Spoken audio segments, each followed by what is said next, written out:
Muy buenas tardes, muchas gracias por haber venido al cumpleaños número 247 de la riqueza de las naciones. No tenemos maestro de ceremonias, entonces lo que va a suceder aquí es nosotros vamos a ser nuestros propios maestros de ceremonias. Voy a presentar a nuestro primer exponente, luego Moctezuma va a presentar a Sergio y luego Sergio presentará a un servidor. ¿Qué falta? Un anuncio. Sí, se me olvidó. Para los que me vieron en la clase que filmaron para la facultad, esta vez traje zapatos que no se derriten. No va a haber ningún problema. Ya me cercioré de ello. Bueno, sin más comenzamos. Nuestro primer presentador va a ser Moctezuma Mortera Vázquez. Moctezuma ha sido profesor aquí en la facultad, ha dado cursos de historia del pensamiento económico e historia económica y ahora trabaja en la Universidad de Monterrey. Y su ponencia va a ser acerca de justicia. Tiene el título muy simple, Tu Justicia. Denle la bienvenida a Moctezuma, por favor.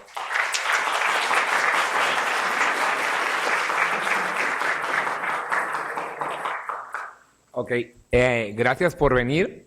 Básicamente soy economista como ustedes, pero desde hace bastante tiempo como que los temas económicos no son tanto de mi interés. Entonces trato de buscar alrededor de la economía qué cosas me interesan, qué cosas me llaman la atención. En esta ocasión estamos celebrando la riqueza de las naciones. Estamos celebrando el libro que más impacto tuvo de Adam Smith. Pero junto con este libro de la riqueza de las naciones tenemos otros 4 libros de Adam Smith. La teoría de los sentimientos morales, que él esperaba que fuera su obra memorable. La riqueza de las naciones, que es la que dejó una trayectoria muy importante y dio origen a nuestra ciencia. Estos 2 son sus 2 libros que él planeó, editó y publicó. Junto con estas 2 obras tenemos otras 2 que en realidad son ponencias, lecturas de cuando él era profesor de filosofía. Una es sobre las bellas artes, que no está traducida al español, entonces francamente no es que la conozca. Y la otra es sobre la justicia, sobre la jurisprudencia, sobre las leyes. Entonces les vengo a platicar sobre esta obra. ¿Por qué sobre esta obra este día? Adam Smith pertenece a una tradición que no veía el conocimiento como campos separados. No es como hoy, que había abogados, que hay economistas, que hay filósofos. En su época, el filósofo era alguien que dominaba todas las ramas del conocimiento. Entonces se esperaba que alguien como Adam Smith precisamente tuviera conocimientos de filosofía moral, tuviera conocimientos incluso de filosofía natural y tuviera conocimientos de derecho. Entonces, bueno, les vengo a platicar cómo se relaciona esta obra sobre las leyes, sobre la justicia, sobre la jurisprudencia de Adam Smith con el resto de su obra. Entonces, bueno, podemos la primera, por favor, o le doy aquí. Ahí está. Ok. Como contexto, les pedí a mis compañeros que me permitieran empezar porque quería contarles un poquito de la historia de lo que estaba pasando en Inglaterra, en Escocia y precisamente en la Gran Bretaña. La Gran Bretaña es la unión del Reino de Inglaterra y el Reino de Escocia. Esta unión comienza en 1707. El interés de estos 2 reinos en unirse era evitar la posibilidad de un trono católico en cualquiera de los 2. Los ingleses no querían un rey católico y los escoceses, que reciben el título de aliancistas, tampoco querían un rey católico. Entonces forman esta unión pues, de protección mutua y para garantizar una sucesión protestante. Esta unión fue una unión dispareja. Por un lado tenemos a Inglaterra, un reino que era rico, que tenía una buena armada, que tenía comerciantes prósperos, y por el otro lado la pequeña Escocia. Escocia en sí misma también era una nación fragmentada, en conflicto, y bueno, habían logrado una paz momentánea que les permitió unirse a esta unión. Como les digo, fue una unión desigual. Por el lado de Escocia, en el Parlamento, de 206 lores, solo contaban con 16. O sea, de 206, la mayoría ingleses contra solo 16 escoceses. Y luego en la Cámara de los Comunes con 578 representantes, solo contaban con 45 representantes escoceses. Y obviamente estos representantes escoceses pues fueron de alguna manera sometidos, de alguna manera fueron comprados, de tal manera que no es que fueran un grupo que hiciera frente a la mayoría inglesa. Entonces, si la política ya no era la manera en la que los hombres de talento podían demostrar su valía, tuvieron que encontrar otras formas de demostrar su valía. Esas otras formas fueron el comercio. Los escoceses se convirtieron en pequeños comerciantes muy exitosos. Y la otra fueron las artes y la educación. Entonces, bueno, esa unión a Inglaterra fue muy ventajosa para Escocia. Ok, ahora, Escocia e Inglaterra van a tener, el conflicto no se va a expresar en la política. Ambos son protestantes, ambos tienen en común que quieren un rey protestante. ¿Dónde van a estar el conflicto? ¿Dónde va a estar las diferencias? En el mundo de las ideas. Escocia contaba con 3 antiguas universidades muy, muy importantes, San Andrés, Glasgow y luego Aberdeen junto con Edimburgo. Por el lado de Inglaterra tenemos a las universidades de Oxford y Cambridge. Entonces, bueno, ¿qué estaba pasando del lado escocés? Bueno, los escoceses, todo empieza desde un punto de vista religioso, desde un punto de vista cristiano. Los cristianos creían que había 2 formas de encontrar la verdad. Una es a partir de la razón y otra es por revelación divina. Esta va a ser básicamente el conflicto que van a tener entre los escoceses y los ingleses.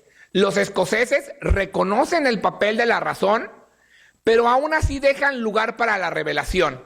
De alguna manera, Dios sigue teniendo un papel importante en el descubrimiento y en el conocimiento. Por el lado de los ingleses, esto cada vez deja de ser menos cierto. La idea de que Dios interviene para mejorar nuestro conocimiento va perdiendo papel e importancia, y es cada vez más la razón y el hombre el que tiene que descubrir cuál es la verdad. Y esta verdad que nos interesa, ¿cuáles son? Pues las leyes. ¿Cuáles son las leyes correctas? ¿Cuál es la acción correcta? ¿Cuáles son las leyes que debe seguir un Estado?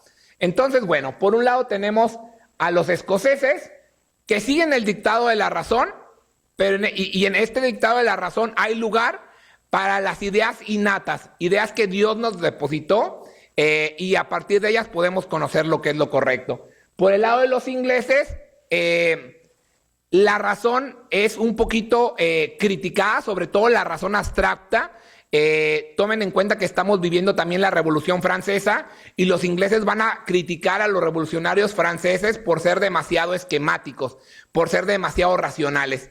Entonces, desde el punto de vista inglés, la ley correcta, la acción correcta, se descubre a partir de lo que es bueno para todos. Un poquito algo así como un tipo de utilitarismo. La acción correcta es la que es buena para la mayoría. De hecho, en la Declaración de Independencia de los Estados Unidos, cuando dicen que el fin del hombre es la búsqueda de su felicidad, esto es algo muy típico de los ingleses. Para un inglés, la búsqueda de tu felicidad es una buena norma para la acción correcta, es una buena norma para decidir qué es justo y qué no es justo. Ok, estas diferencias se van a notar en 3 temas. Primero, la equidad, la propiedad y la teología. Para un escocés, la justicia, la equidad es el tema más importante. La justicia se puede descubrir y siempre podemos hacer nuevos descubrimientos acerca de una justicia más perfecta, gracias a la razón y gracias a las ideas innatas. En el caso de los ingleses, no. En el caso de los ingleses, lo justo es las reglas que ya tenemos, porque ya probaron que funcionaban.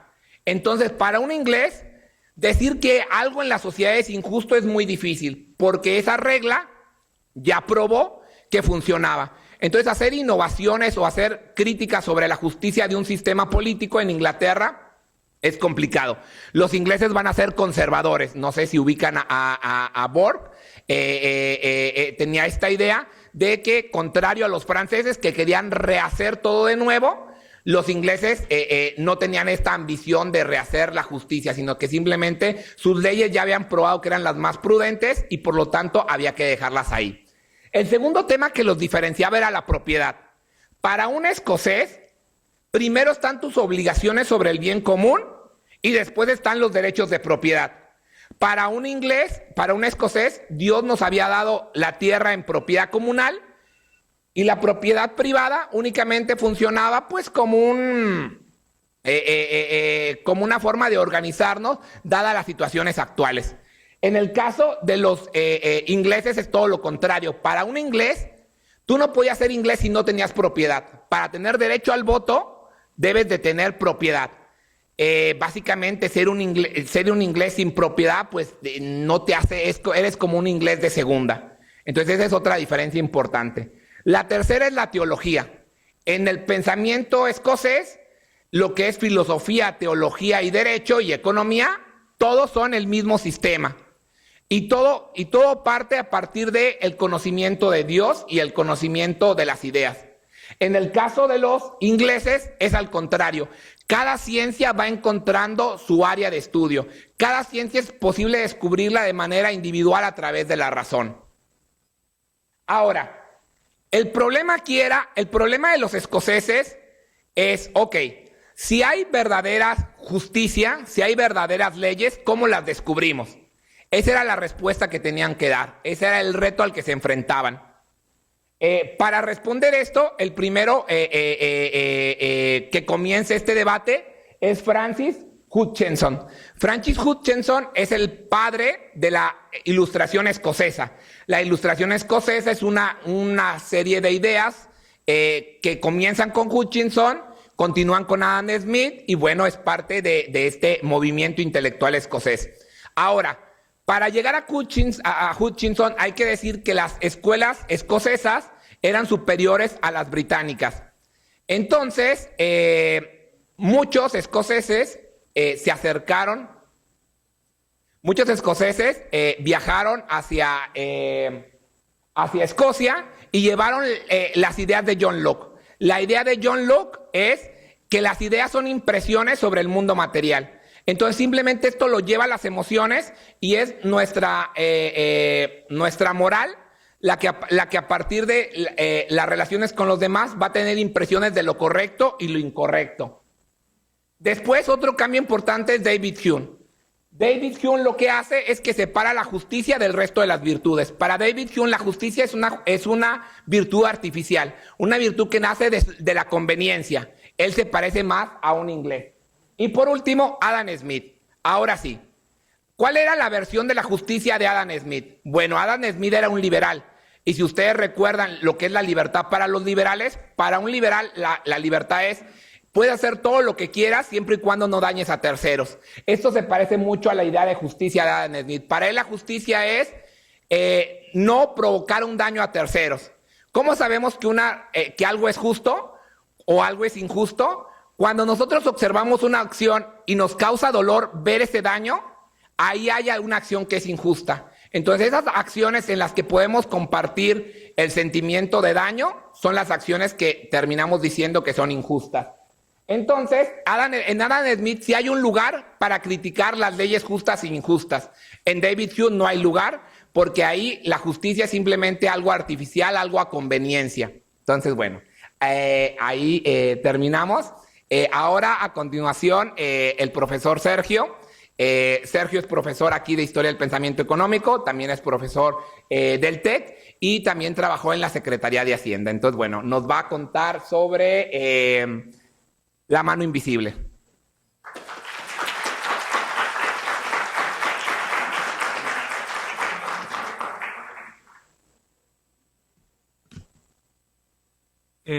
No, yo estoy menos alto, entonces lo tengo que hacer así.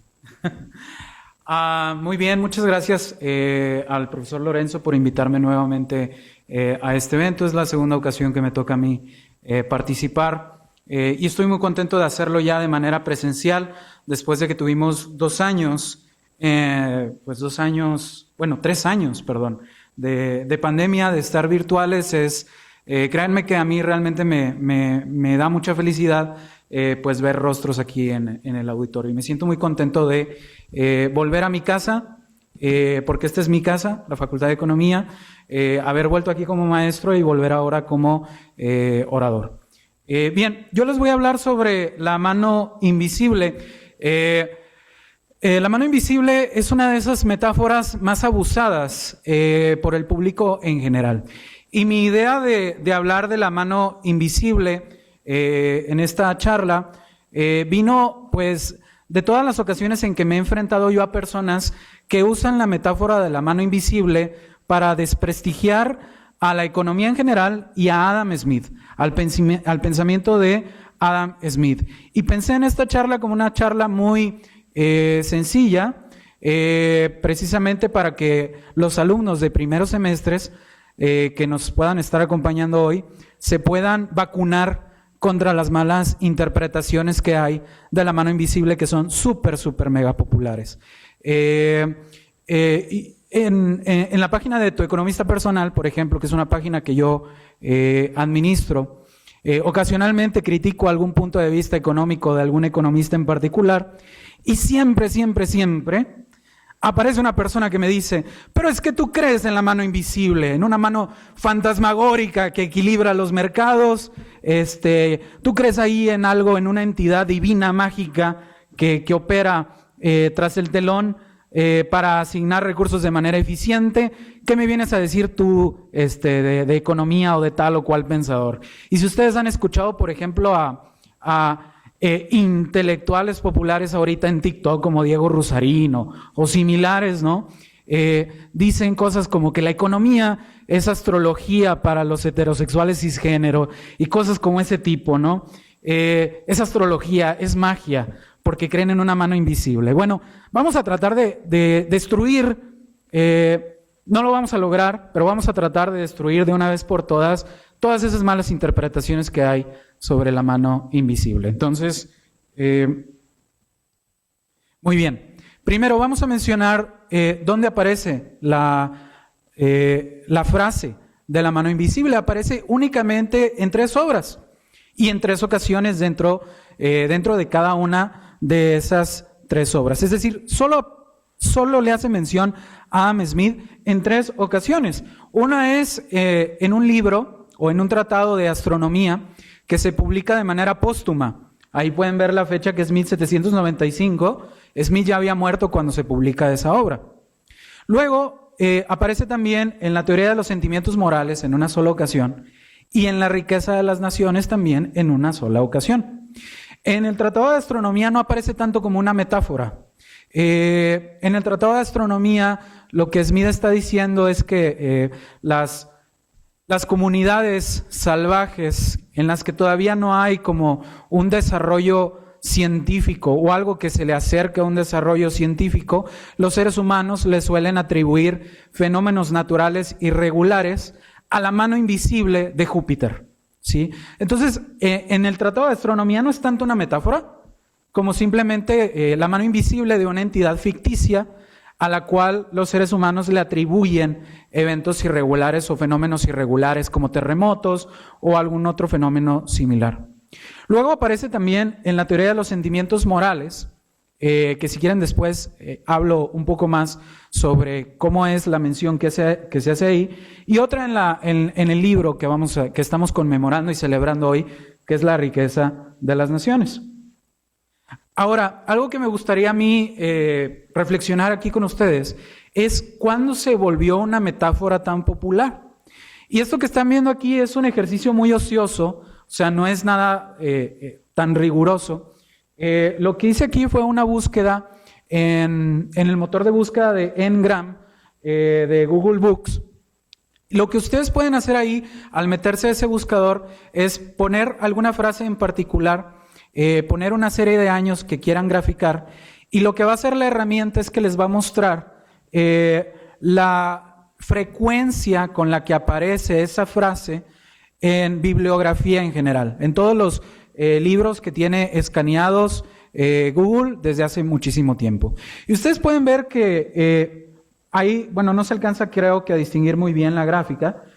Puse que la búsqueda fuera insensitiva, bueno, insensible a mayúsculas y minúsculas para que pudiéramos apreciar todas las formas en las que aparece esta frase. Y ustedes pueden ver que de 1800, no sé si esto tenga, bueno, no tiene, o no les creo que es aquí, acá está.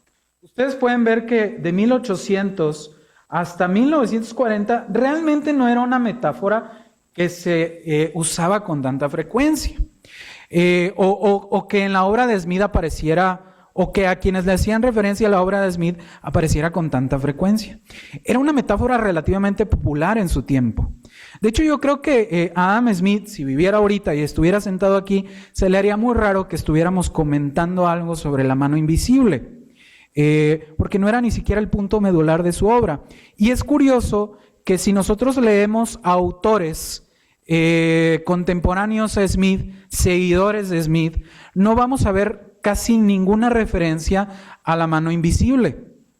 Para los contemporáneos de Smith no tenía ese punch que luego tuvo en la historia del pensamiento económico. Lo empieza a tener a final de la década de los 40. Aquí, bueno, sí podemos observar cierta mención, ¿verdad? Pero luego fíjense que cae entre 1840 y alrededor de 1940 empieza otro punto de inflexión en donde se vuelve cada vez más popular. Ahora les digo, este no es un ejercicio muy riguroso, tendríamos que descontar el efecto de que obviamente se han publicado más libros de la obra y demás, pero lo que estoy yo comentando acá lo soporta alguien como Gavin Kennedy. Gavin Kennedy es un profesor de la Universidad de Edimburgo, si no me equivoco, y él en un libro sugiere que la metáfora permaneció en relativa oscuridad en el siglo XX, y que no es hasta 1940 que empieza a ganar tracción en la literatura económica. Y Gavin señala como uno de los potenciales culpables al señor Premio Nobel de Economía, Paul Samuelson, ¿sí? Paul Samuelson publica en 1948 el libro de texto de economía, que ha sido uno de los libros de texto de economía más populares de todos los tiempos. El libro de Mankiw y el libro del profesor Samuelson son de los libros más vendidos en economía. En el 1948 publica su libro de texto y en ese libro Samuelson interpreta la metáfora de Smith del siguiente modo, y me disculpo porque voy a leer. Adam Smith se emocionó al reconocer que había un orden en el sistema económico y proclamó el principio de la mano invisible.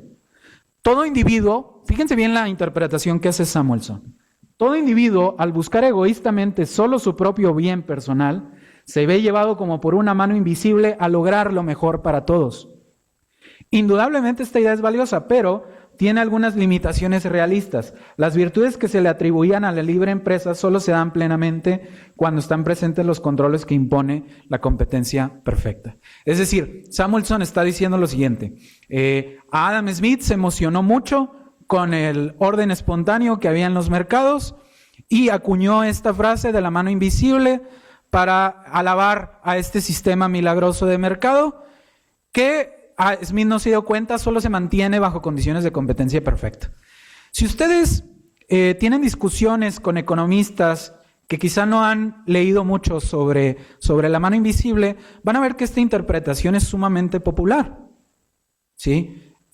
Muchos creen que la mano invisible es una forma de Smith de justificar el egoísmo, ¿sí? Y de justificar el libre mercado. Y de justificar que si todos hacemos lo que se nos da la gana, todo va a salir bien. Esa es la caricatura de Smith. Y creo que, con todo respeto para el señor Samuelson, pues lo podemos acusar de ser uno de los que propagó esa caricaturización de Adam Smith. No ha sido el único, ¿eh? Hay más economistas, todos ellos buenísimos, que han propagado esta caricaturización. George Stigler y otros economistas de la Universidad de Chicago, que si quieren después podemos hablar más de ellos. Ahora, el problema de esta interpretación de Samuelson es que es totalmente falsa, ¿sí? Smith no es un protorrandiano. Por protorrandiano me refiero a Ayn Rand. Levanten la mano los que conocen aquí a esta señora Ayn Rand. Ok. Ayn Rand fue una filósofa muy importante que publicó obras como La rebelión de Atlas y otras novelas y demás. Ok. Publicó varias obras, entre ellas un libro titulado La virtud del egoísmo, donde defiende que el egoísmo per se es virtuoso. Smith se opone a esta idea. Smith no es un proto-randiano, no exalta al egoísmo. Y aquí les quería yo leer así muy rápido, porque sé que ya tengo el tiempo cortado, que me emociona hablar de este tema. Yo les quería leer un poquito de lo que aparece en la teoría de los sentimientos morales. En la teoría de los sentimientos morales hay una parte, si quieren después les paso la referencia más exacta, donde Smith está criticando una versión de esta idea de que el egoísmo es bueno, ¿sí? Esta idea de que el egoísmo es bueno tiene predecesores en un pensador como Bernard Mandeville, francés. Y aquí Smith, en la teoría de los sentimientos morales, critica a Mandeville y dice lo siguiente de Mandeville: la gran falacia del libro del doctor Mandeville estriba en que representa cualquier pasión como plenamente viciosa en cualquier grado y cualquier sentido. Por ello trata como vanidad a todo lo que haga cualquier referencia a lo que son o deberían ser los sentimientos de los demás, y por medio de esta sofistería establece su conclusión favorita: los vicios privados son beneficios públicos. O sea, para alguien como Smith, el egoísmo, que es un vicio privado, decir que un vicio privado como el egoísmo conduce al bienestar público es una falacia, es una tontería. Entonces, Smith no es este señor que exalta el egoísmo que nos han vendido algunos autores. Segundo, no está hablando de las propiedades de una economía perfectamente competitiva. Sí, este concepto es totalmente anacrónico para la obra de Smith. Quienes hacen esa lectura de Smith están acomodando a Smith en una cama de Procusto. Es decir, lo están tratando de acomodar a su visión de lo que es la economía y de lo que debería ser. Ese vicio es muy común. Queremos leer en autores antiguos, queremos leernos a nosotros mismos en autores antiguos, ¿sí? Sin preocuparnos por lo que realmente dijeron. Otra idea es, no está emocionado como tal por el orden económico, es decir, sí habla con cierta injundia sobre cómo la búsqueda del interés personal produce una serie de efectos benéficos, pero no emocionado en el tono en el que lo hace ver Samuelson, ¿sí? No emocionado de esa forma tan frívola, quizá no está alabando las virtudes del libre mercado. Si era un liberal, creo que lo podemos encuadrar más o menos como un liberal clásico a Adam Smith, pero no un liberal quizá en el sentido moderno, súper entusiasmado con el libre mercado, y mucho menos está diciendo que el libre mercado mágicamente soluciona todo. ¿Sí? No está diciendo eso. ¿Qué es la mano invisible entonces? Y voy a tratar de acelerar porque sé que ya me queda poco. La mano invisible es nada más la percepción de que toda acción genera tanto consecuencias deliberadas como no deliberadas. Y Smith le llama mano invisible a todo el cúmulo, ¿sí? A todo el cúmulo de factores que conducen a que una acción tenga consecuencias no deliberadas.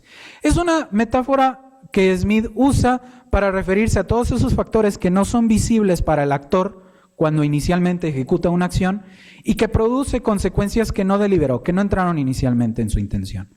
Eso es todo, ¿sí? No es una exaltación del egoísmo, no está diciendo que un mercado libre funciona mágicamente bien, para nada.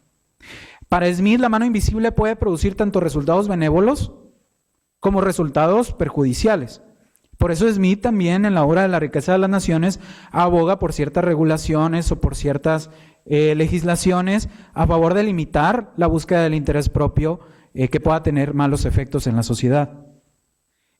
¿Dónde aparece la metáfora de la mano invisible en La riqueza de las naciones? En el capítulo 2 del libro cuarto, si no me equivoco. Y ahí lo que Smith está diciendo simplemente es lo siguiente. Smith observa que los inversionistas de un país normalmente prefieren invertir sus capitales en el país interno, en la industria doméstica, en lugar del extranjero, por mera aversión al riesgo. Porque invertir en el extranjero es invertir en una zona que tú no conoces, con una legislación que probablemente con la cual no estás familiarizado.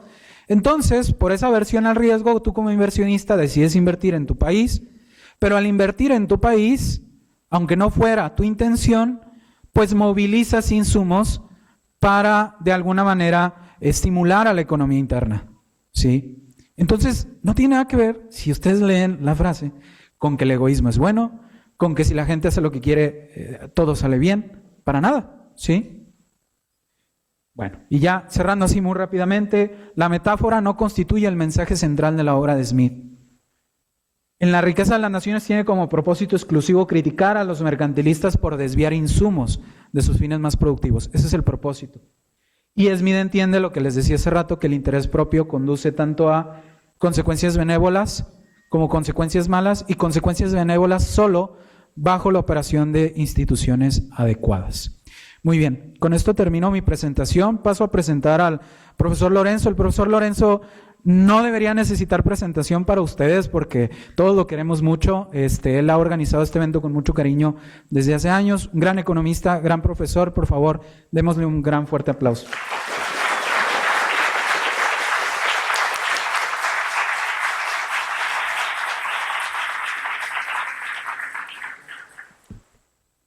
Ok, pues mi presentación va a ser de un tema muy específico, el caso de los impuestos. Y vamos a contestar por medio de Smith dos preguntas muy importantes.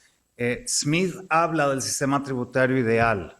Vamos a ver qué tan lejos está el sistema tributario mexicano de ese sistema tributario ideal que esquematizó Smith en La riqueza de las naciones. Y lo otro, vamos a contestar la pregunta que es el título de la presentación. ¿Por qué ustedes pagan impuestos? ¿Para qué los usan? Ok, entonces, voy a voltear aquí. Ok, entonces, la importancia del sistema tributario. Para ver la importancia de tener un buen sistema tributario, examinemos un sistema tributario disfuncional. Y hay un ejemplo casi perfecto del peor sistema tributario posible. Esa es Francia antes de la Revolución, antes de 1789. Ese sistema tributario es un excelente ejemplo de un malísimo sistema tributario. Entonces, lo voy a explicar brevemente. La sociedad francesa consistía en varios grupos sociales como cualquier otra sociedad compleja. Estaba el alto clero, estaba la nobleza y estaban los terratenientes. Luego, abajo, los campesinos, los artesanos y todos los demás. Ahora, el problema principal con el sistema tributario francés era que los primeros tres grupos no pagaban impuestos. O sea, los miembros más acaudalados de la sociedad francesa no pagaban impuestos. Toda la carga fiscal recaía sobre los ciudadanos más pobres o menos ricos. Entonces, las consecuencias de este sistema, tributario, siempre fueron obvias para muchos, incluyendo Adam Smith, que estudió esta situación. Pero llegaron a ser completamente insustentables en 1781, cuando 6 años antes había llegado al trono el rey Luis XVI. El contralor general era un banquero suizo, Jacques Necker. Tuvo que decirle al rey lo más obvio y lo más doloroso. No tenían otra opción más que cobrarles impuestos a la nobleza, a los terratenientes y al alto clero. La deuda del gobierno francés era insustentable y Necker le advirtió al rey que las finanzas públicas de Francia estaban a punto de reventar. Era urgente una reforma fiscal. Pero, como bien lo señaló el rey y Necker, las clases pudientes eran grupos sumamente poderosos en Francia y a ellos no les iba a gustar la idea que después de siglos de no pagar impuestos, ahora tuvieran que aportar proporcionalmente al fisco. Entonces, Necker tuvo una idea. La idea de Necker fue convocar a los estados generales. Hablo francés horriblemente, les États généraux. Ok, ¿qué eran los estados generales? Era algo así como el poder legislativo en Francia. Nada más que este órgano nunca se había convocado desde 1614 y estamos en 1781. O sea, por más de 150 años, los estados generales nunca jamás se habían reunido para ningún asunto relevante. De hecho, para ningún asunto. Ok, entonces, este órgano se dividía en 3 cuerpos. Primero estaban los aristócratas, luego estaba el clero, tanto los párrocos, monjes, como los miembros del alto clero. Y luego estaba una sección que oficialmente era todos los demás y extraoficialmente era toda la gente que no tenía absolutamente ningún poder concreto en Francia o grande en Francia. Entonces, el plan de Necker era esto. Necker apostaba que, los párrocos, los sacerdotes, los presbíteros, ellos son la mayoría en el sector clero. Ellos van a presionar a los del alto clero a que acepten la reforma fiscal. Y luego el sector clero se va a unir con el sector de todos los demás y vamos a poder pasar a una reforma fiscal. Esto no pasó. Y el resto es historia. La Bastilla y este tipo, conocido como Sans-Culotte. El resto es historia. Se quemaron muchos edificios, se decapitaron a miles de personas, se declaró una revolución. Entonces, una breve moraleja acerca de este breve resumen. Moraleja. Mucha gente cree que la Revolución Francesa solamente fue una revolución política. Esa es la versión con la que yo me he topado muchas veces. Rara vez se menciona otra dimensión. Yo no estoy diciendo que no haya habido grandes modificaciones en las instituciones políticas de Francia. Sí las hubo. Francia pasó de ser una monarquía a ser una república a ser un imperio con Napoleón. Entonces sí hubo muchos cambios. Pero la Revolución Francesa tuvo orígenes económicos. El sistema fiscal disfuncional, la inequidad económica, etcétera, y tuvo motivaciones económicas, ¿sí? Entonces, moraleja, todos los grandes acontecimientos históricos tienen una dimensión económica. No importa que la mayor parte de las interpretaciones históricas de esos grandes eventos sean exclusivamente políticas o de otro tipo. Tienen una dimensión económica, un origen económico, consecuencias económicas o las dos. Ahora sí, ahora lo que los truje, Adam Smith. Adam Smith le dedicó muchísima atención al papel del gobierno y cómo cobrar impuestos. La riqueza de las naciones está dividida en libros y luego en capítulos. Creo que es el libro 5, el quinto libro de la obra, en la cual Adam Smith se concentra en el papel del gobierno y cómo cobrar impuestos. Entonces, para Smith, el gobierno tenía 3 funciones fundamentales. La tercera no es muy específica y siempre ha sido tema de discusión y debate entre los que estudian Adam Smith. El primero, el deber de proteger a la sociedad de violencia e invasión de otras sociedades independientes. O sea, defensa nacional. El deber de proteger a cada miembro de la sociedad, hasta donde sea posible, de injusticia y opresión de otros miembros de la sociedad. Eso sería seguridad pública. Y la tercera, el deber de construir ciertas obras públicas y erigir ciertas instituciones públicas que un individuo por sí solo no podría erigir o no quisiera erigir o mantener. Es decir, infraestructura física, como carreteras, calles, etcétera, e infraestructura judicial. Un conjunto de leyes que protejan los derechos de las personas, un poder legislativo que pueda reformar las leyes conforme las modificaciones vayan siendo necesarias, etcétera. Ahora, esas son las 3 funciones del gobierno. Adam Smith tiene en La riqueza de las naciones 4 máximas, 4 reglas, para diseñar un sistema tributario ideal. Aquí les van las 4. La primera, los ciudadanos deben aportar a las finanzas públicas en proporción a sus ingresos. Yo no lo puedo demostrar, pero mi opinión personal, esto es algo que él aprendió de la experiencia de Francia. Es algo que vio, el ejemplo más descarado de un sistema tributario disfuncional, el francés, era que entre más rico eras, más probable que no pagaras un centavo. Y entre más pobre eras, más de tu porcentaje se iba al fisco. Para Smith eso era regresivo y ridículo. Adam Smith apoyaba un sistema progresivo de tributación, que pague más el que tenga más. 2. Los impuestos que debe pagar la persona deben ser certeros, fáciles de calcular y confiables. Eso es completamente sensible. Tú debes poder calcular y verificar que el impuesto que te cobra el gobierno es el correcto. Adam Smith apoyaba la transparencia fiscal. Esto es muy diferente a la política de nuestro sistema de administración tributaria.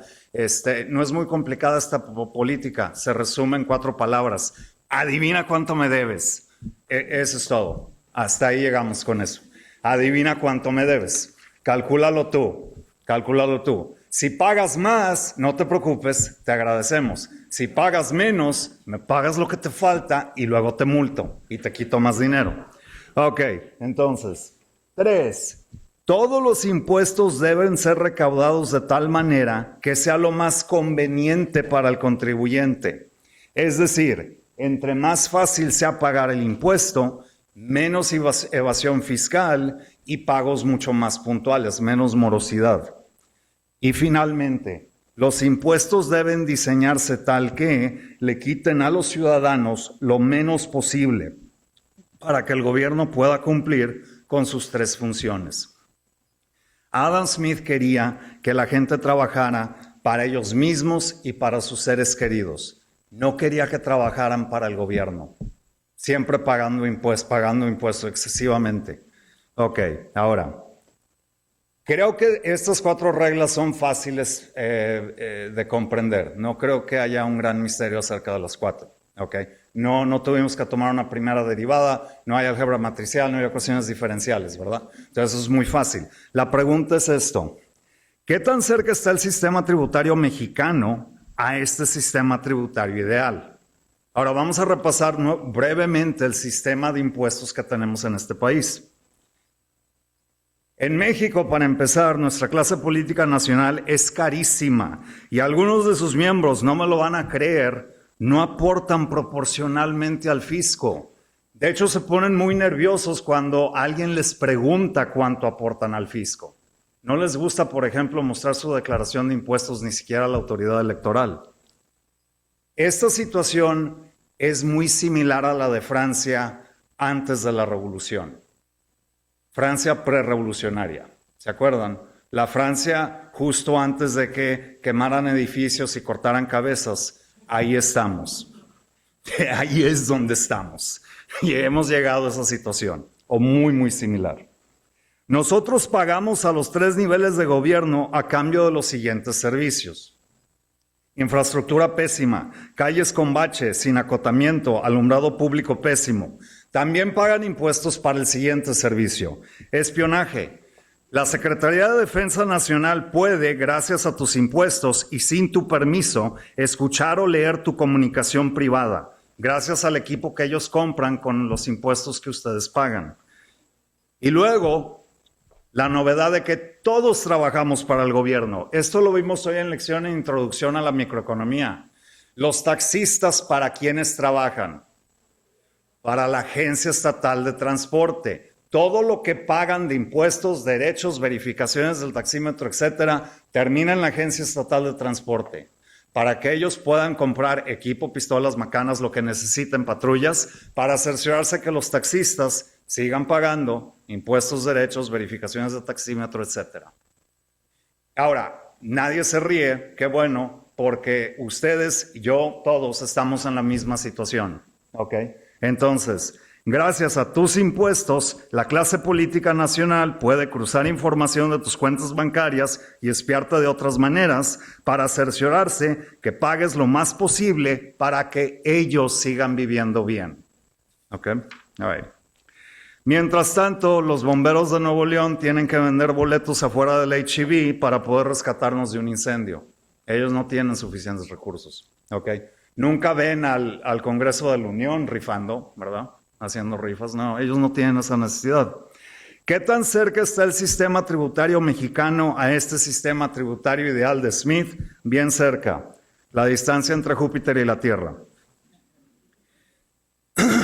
Es por eso que este evento es tan importante. Es muy importante. Recordar a Adam Smith es recordar que una mejor sociedad es posible y lo ha sido desde siempre. Ok, voy a terminar mi presentación con mi tradicional llamado de acción. Entonces, les voy a pedir que por favor lleven a cabo estas 3 acciones. Ok, no tienen que ser inmediatamente, pero por favor dense el tiempo para llevarlas a cabo. Lo primero, lean La riqueza de las naciones. Lean La riqueza de las naciones. Ya tenemos suficientes economistas que no leen La riqueza de las naciones y comentan acerca de la riqueza de las naciones. Esos ya no nos faltan. Lo que nos faltan son economistas que leen la obra y la interpretan acertadamente. ¿Okay? Pueden hacer esto por medio de la biblioteca. Está la obra completa en la biblioteca, hay varias ediciones, pero también hay ediciones resumidas de La riqueza de las naciones. Entonces pueden leer un resumen. Y en inglés, por lo menos, Library of Economics and Liberty, la Biblioteca de Economía y Libertad, tiene toda la obra en internet 100% gratis. Ok. Segundo, aprecien sus cursos de historia. No lo digo porque yo también he dado historia del pensamiento económico. Lo digo porque, y siempre lo he dicho desde el primer año que se lanzó este evento, historia económica e historia del pensamiento económico son igual de importantes que macroeconomía, microeconomía y econometría. Un economista que no conoce la historia de economía y que no sabe de historia económica es un economista mocho. Salió del horno antes de tiempo. No está en su punto. No sabe. Un economista que no sabe explicar por qué surgió la Gran Depresión y por qué surgió la Gran Depresión de 1893 y luego la de 1925, es un economista que le falta entrenamiento. Un economista que malinterpreta a Marx, por cierto, ya tenemos demasiados de esos, es un economista que le va a causar mucho daño a sus alumnos. ¿Ok? Y finalmente, por favor, no dejemos de celebrar el 9 de marzo. Entonces, lo voy a decir aquí, nada más permítanme, déjenme tomar agua. Ustedes están llevando a cabo o están participando en esta ceremonia. Cuando yo era alumno de la carrera, cuando yo estaba en la Universidad de Texas en Austin, nadie me dijo acerca del 9 de marzo. Ninguno de mis profesores, nadie, nunca se celebró. Cuando yo fui al posgrado en la Universidad de California en Berkeley, nunca nadie me habló del 9 de marzo. Nunca. Cuando fui profesor, mi primer trabajo académico en la Universidad de Texas en El Paso, mi segundo año ahí como profesor, descubrí que Adam Smith había escrito otro libro que se llama Teoría de Sentimientos Morales. Y en la Universidad de Texas en El Paso, nunca nadie mencionó el 9 de marzo. A todos los años, Sergio, creo que Moctezuma también y yo hacemos lo mismo. Buscamos en el internet a ver si hay universidades que celebran el 9 de marzo. Nunca, en todos los años que se ha celebrado este día aquí en la Facultad de Economía, nunca hemos encontrado una universidad. Hay nada más 2 sociedades involucradas con Adam Smith y pensamiento económico, pero no son estrictamente hablando académicas, que lo conmemoran con un meme. Entonces, es sumamente posible que nosotros seamos la única escuela de economía en el mundo que celebre este día. Y eso nos hace sumamente especiales. Sumamente especiales. Entonces, no me queda más que decir feliz cumpleaños y que cumplas muchos más, riqueza de las naciones. Muchísimas gracias.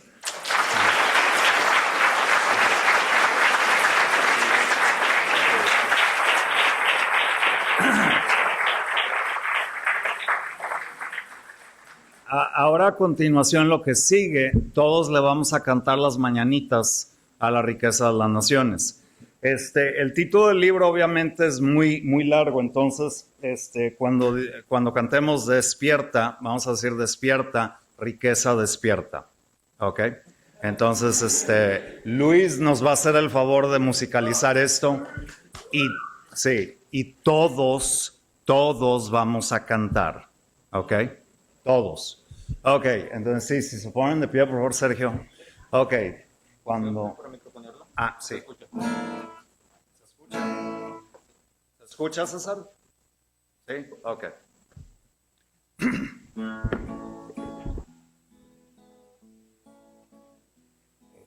Ok. Oh, son mañanitas. Que... A ver, otra vez, ahí va.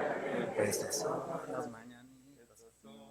las mañanitas que cantaba el rey David. Hoy por ser día de tu santo te las cantamos a ti. Despierta, riqueza, despierta, mira que ya amaneció. Ya los pajaritos cantan, la luna ya se metió.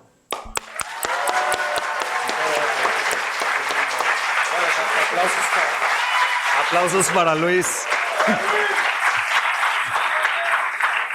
Ok. Ahora lo que sigue brevemente es una sesión de preguntas y respuestas, pero antes de eso tengo un anuncio para los alumnos de Introducción a la Microeconomía. Su laboratorio de hoy va a ser de 2:50 a 3:50. Nada más para que lo sepan. Ok, muchas gracias. Entonces, ahora sí.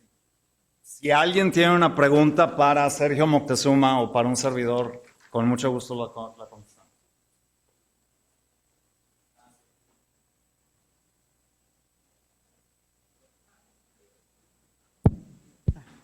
Profe, tengo una pregunta más que nada para usted. ¿Cuál es como su opinión del sistema tributario de Estados Unidos? O sea, porque veo que muchos dicen que los ricos no pagan impuestos. Entonces, no sé cuál sea su percepción al respecto.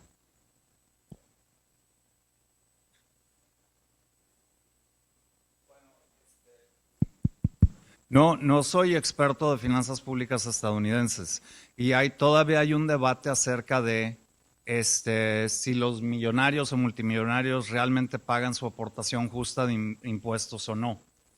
Lo que sí te puedo decir es que algo que me incomoda mucho del sistema fiscal de Estados Unidos no es tanto cómo se recaudan los impuestos, es en qué se gastan. Se acaba de mandar $100,000 millones al gobierno de Ucrania.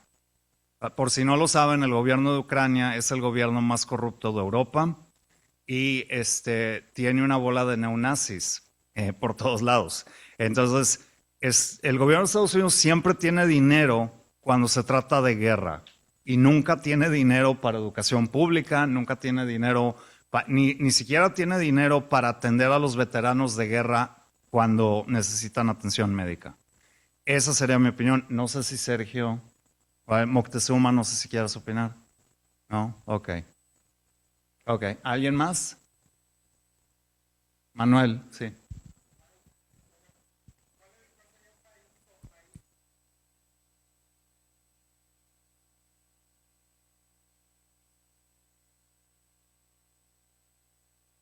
Yo no conozco uno. Me atrevería a decir Escandinavia, pero no, o sea, uno me diría, pero Lorenzo, los escandinavos pagan impuestos que son, ¿qué, Sergio? Hasta 50% de su ingreso.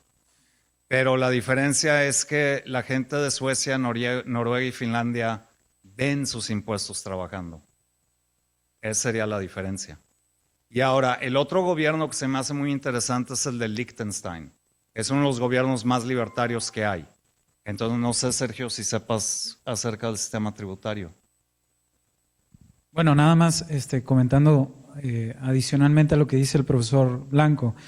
Sí, en los países nórdicos hay algo que medio se aproxima, pero falla en uno de los requisitos que mencionó el profesor, que es precisamente que la proporción de la renta de los ciudadanos no sea excesiva a lo que va a las arcas tributarias. Tú le preguntas a un danés sobre su sistema tributario y te va a decir que le gusta pagar impuestos. Están locos, a mí no me gusta, pero a ellos sí les gusta. ¿Pero por qué les gusta? Precisamente porque es sencillo pagar impuestos, ¿sí? Y se ve que están trabajando en cosas que la comunidad valora por su idiosincrasia, cultura, etcétera, ¿no? Pero fíjense, yo no he corroborado esta cita de Smith, pero el profesor Carlos Rodríguez Brown, que es un economista argentino que, bueno, ya creo que se nacionalizó español, busquen sus conferencias sobre Smith, son muy divertidas. Él lo ha traducido ha traducido La riqueza de las naciones y la teoría de los sentimientos morales, él dice que para Smith era lícito matar a un gobernante si cobraba más del 50% de la renta de la ciudadana. Yo no he encontrado esa cita, me encantaría encontrarla, no la he corroborado, así que no sé si sea cierta. Pero si lo es, fíjense, creo que excedimos totalmente el ideal smithiano si es cierto eso. Buenas. Ahorita que estaba comentando el tema de que a los daneses les gustaba recaudar impuestos y todo lo demás. Yo he escuchado maestros incluso que dicen que en Dinamarca es un país socialista por el tema de que recauden impuestos, o al menos el sistema económico, el sistema político, o es el sistema ideal, ¿no? Que tienen en Dinamarca. Incluso hasta hemos escuchado al presidente de que quieren que vamos a convertir al país en Dinamarca y todo eso.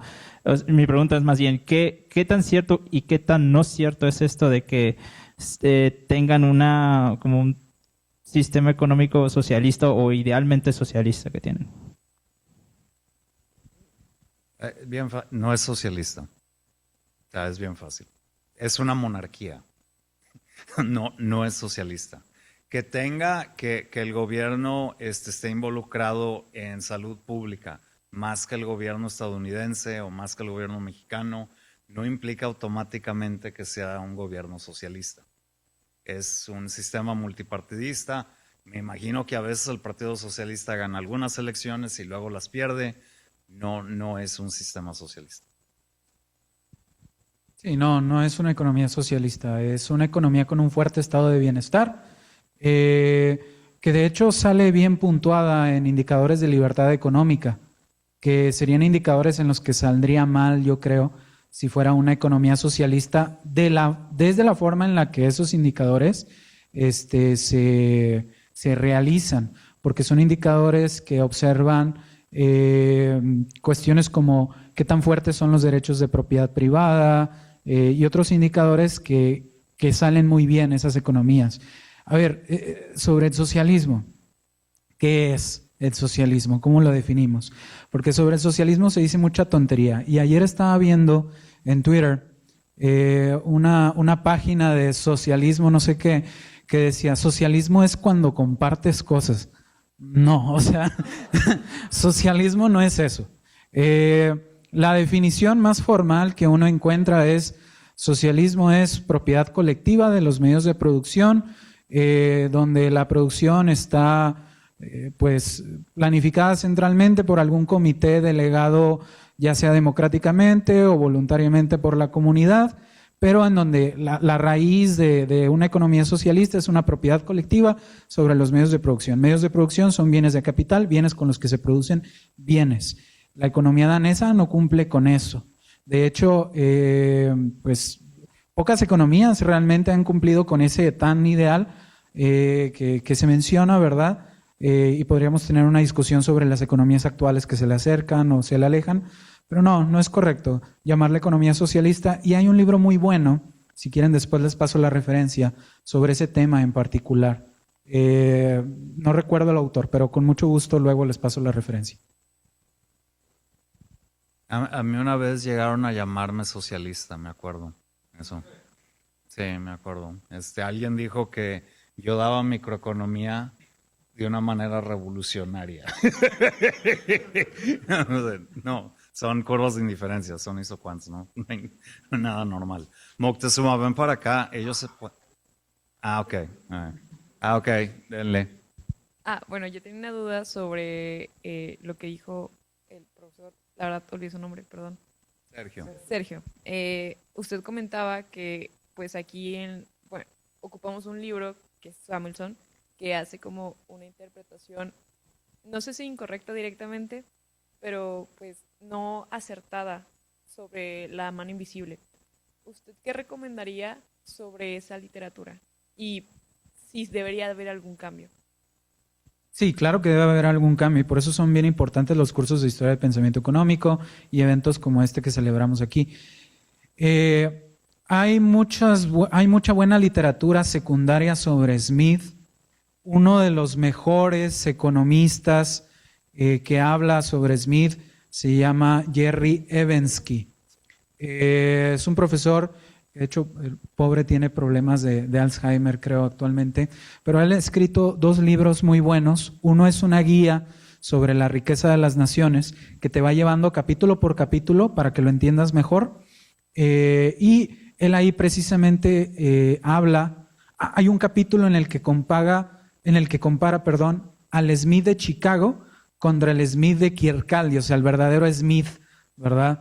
Y ahí te enuncia todas estas distorsiones del pensamiento de Smith, de escuelas como la escuela de Chicago u otras escuelas, y te trata de mostrar lo que él cree que es la interpretación más fidedigna de su obra. Ese libro es bellísimo, de Jerry Evensky. Hay otros, con gusto les paso más literatura. Hay un libro que se llama, ¿cómo se llama? El Fraser Institute, que es un think tank canadiense, ha sacado una colección de libros electrónicos. Tienen un sesgo ahí libertario, pero bueno. Ha sacado una colección de libros electrónicos y uno se trata sobre Adam Smith y el autor se llama James Otteson. No sé cómo se pronuncia bien su nombre, es Otteson. Otteson, James Otteson. Y él tiene 2 libros, bueno, tiene varios libros, pero el libro que tiene ahí en el Fraser Institute es muy bueno para iniciarse en lo que Smith realmente dijo. Nada más una advertencia cuando lean libros de introducción a la economía. Yo he leído con autores de estos libros decir que Smith describió el funcionamiento de demanda y oferta. Okay.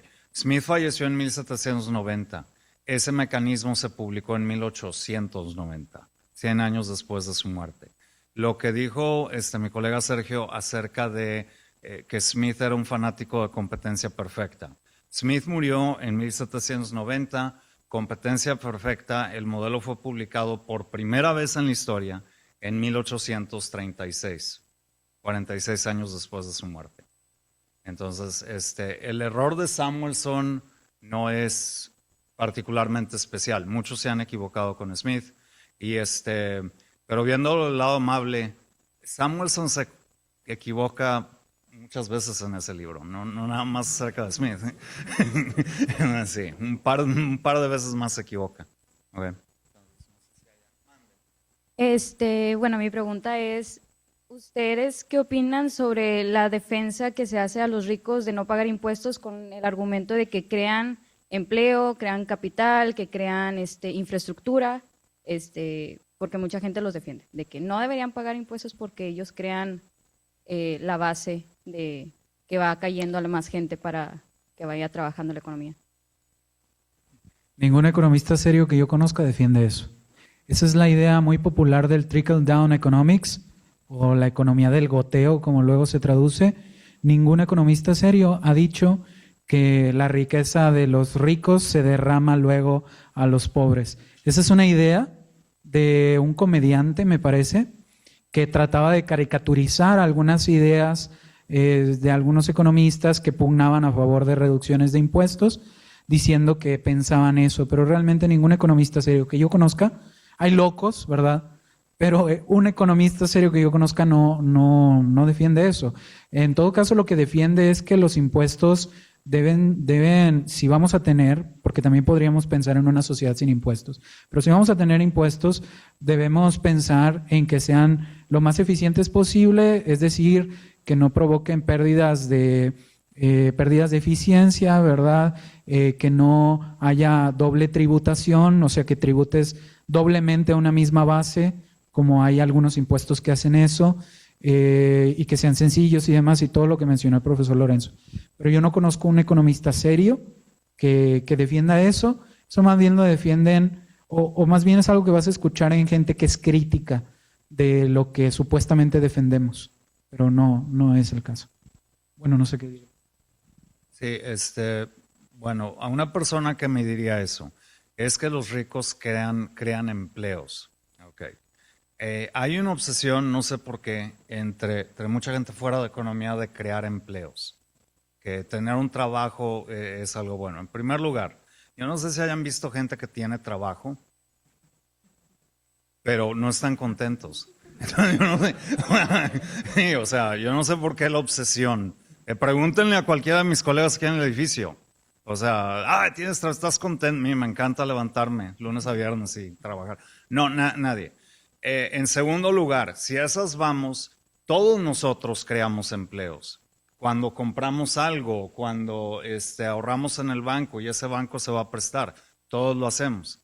En tercer lugar, los multimillonarios, particularmente en Estados Unidos, como cualquier otro ciudadano, se han beneficiado de las carreteras estadounidenses, ¿sí?, que transportan los bienes que ellos venden y compren, las instituciones estadounidenses que regulan y vigilan el sistema financiero para que ellos no pierdan su dinero, la educación pública, que gracias a ello tienen empleados capacitados para llevar a cabo sus tareas. Entonces, ellos se benefician al igual que cualquier otra persona. Yo no odio a los millonarios, no odio a los multimillonarios.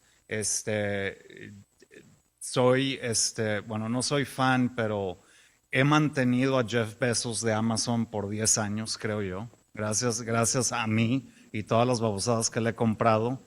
Sus hijos están cursando la carrera, probablemente. Entonces yo no los odio. Yo lo único que pido es, ok, tienes una ley que dice que la gente de tales ingresos paguen tanto, que se cumple ya. Y que ese dinero se gaste en donde debe gastarse. Infraestructura, seguridad pública, defensa nacional y otros servicios. Es lo único. Es una pregunta diferente. El libro de la riqueza de las naciones en particular me gusta muchísimo y es un libro muy humano, pero mi pregunta va más enfocada en Adam Smith. Una vez que lo publicó, ¿cómo fue su vida? Porque en su libro pues cuestiona prácticamente todo, los impuestos, el gobierno, el trabajo. Entonces, en esa época donde se publicó, pues donde la libertad de expresión no era tan, pues no sé, si decías algo que no era lo correcto, pues podrían matarte. Mi pregunta es, ¿cómo fue su vida después de que publicó su libro? Bueno, a reserva de lo que comenta el profesor Lorenzo, no tenemos muchos detalles biográficos así tan fuertes de la vida de Smith. Digo, a lo mejor Moctezuma también, él está pasando micrófonos, pero también sabe mucho de la obra de Smith. Es un hombre muy, muy culto, gran profesor. También él podría abonar a esta discusión. Smith, como Immanuel Kant, pues era una persona, no sé si decirlo así, pero aburrida hasta cierto sentido. No conocemos si vivió con su mamá todo el tiempo, no le conocemos amoríos. Hay por ahí un libro de Mark Skousen de Historia de Pensamiento Económico donde dice que las mujeres lo veían atractivo, pero como que él no era muy así, no le interesaba a nadie. Entonces, tuvo una vida interesante porque pues publicó obras interesantes, tuvo conversaciones con David Hume, una figura muy interesante, y hay un libro sobre David Hume y Adam Smith también muy bueno. Sabemos que se lo robaron los gitanos cuando era niño, pero no sabemos así mucho sobre cómo fue él que sintió la recepción de la obra, al menos hasta donde yo sé, pero puedo estar equivocado, no sé qué opiné. Bueno, lo que yo sé de la vida de Smith después de la publicación, el 9 de marzo de 1776 sabemos que Smith estaba en Londres. Fue la fecha en que salió a la venta el libro, se publicó y salió a la venta. Después de eso, Smith regresa a Escocia a vivir con su mamá. Tenía una pensión vitalicia por parte de un duque, se me olvida cómo pronunciar el Buckle o algo así. Sí, entonces ya no necesitaba trabajar. Una vez que publicó La riqueza de las naciones, se pasó muchos años, creo que el resto de su vida, sacando ediciones nuevas. También de La riqueza de las naciones, así como de Teoría de sentimientos morales. Eventualmente consiguió un trabajo en la aduana de Glasgow, creo. Entonces, esta persona que en un momento dado abogó por libre comercio, ahora estaba a cargo de regularlo y a veces de hacer cumplir aranceles y cosas. Entonces, hubo una leve inconsistencia ahí. Sabemos, bueno, lo más interesante para mí es lo que pasa después de que Smith muere. Después de que Smith muere, leen su testamento y nos damos cuenta que Smith le había ordenado a los encargados del testamento a quemar cientos de páginas de manuscritos. No tenemos idea lo que estaba en esos manuscritos. Nada más los ordenó quemarlos, incinerarlos. Justo después de la muerte de Smith, empezó una campaña en contra de él. Smith había escrito mucho acerca de, por ejemplo, la igualdad entre hombres y mujeres. Entonces la Iglesia de Escocia lo declaró enemigo de la familia. Smith apoyó la Revolución Francesa y se dice que simpatizaba mucho con la independencia de las colonias que serían Estados Unidos del Reino Unido. Eso lo hizo un revolucionario subversivo peligroso. Lo empezaron a atacar. De hecho, hay un caso, me consta porque lo leí. Hay un caso de una persona que terminó en la cárcel porque la policía lo sorprendió con un volumen de la riqueza de las naciones en Escocia. Eso era un crimen, podías ir a la cárcel.